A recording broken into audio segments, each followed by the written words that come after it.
দখল দূষণে চট্টগ্রামের লোহাগাড়া উপজেলার বোয়ালিয়া খালের বেহাল দশা।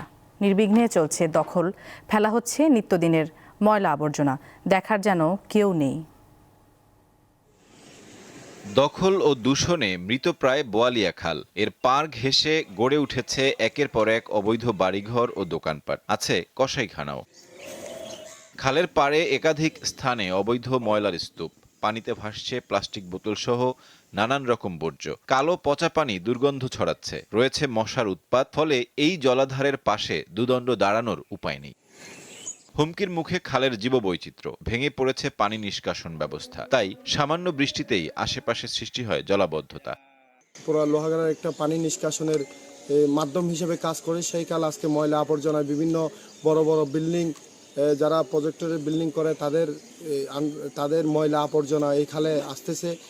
অবিলম্বে খালটি দখল ও দূষণমুক্ত করে আগের অবস্থায় ফিরিয়ে আনতে আমরা সরকারের কাছে দাবি জানাচ্ছি। কর্তৃপক্ষ বলছে, সুনির্দিষ্ট অভিযোগ পেলে দোষীদের বিরুদ্ধে জনস্বাস্থ্য আইন অনুযায়ী ব্যবস্থা নেওয়া হবে। উপজেলা প্রশাসনের কাছে অভিযোগ দেওয়া হয়েছিল, ওনারা এই বিষয়ে ব্যবস্থা নিচ্ছেন।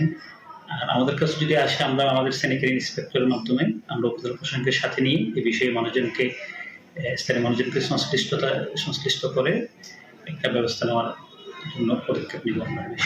খাল খনন কর্মসূচি শুরু হলে বোয়ালিয়া অগ্রাধিকার পাবে বলছেন এই কর্মকর্তা। তো এখন সবচেয়ে আশার বিষয় হচ্ছে বাংলাদেশ সরকারও নতুন করে খাল খননের কর্মসূচি হাতে নিচ্ছেন।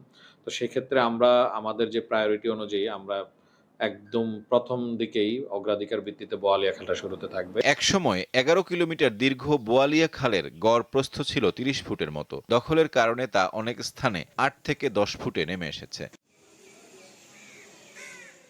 সাইফুর রহমান শিশির, দীপ্ত বার্তা কক্ষ। Next level, well done, side by side, free.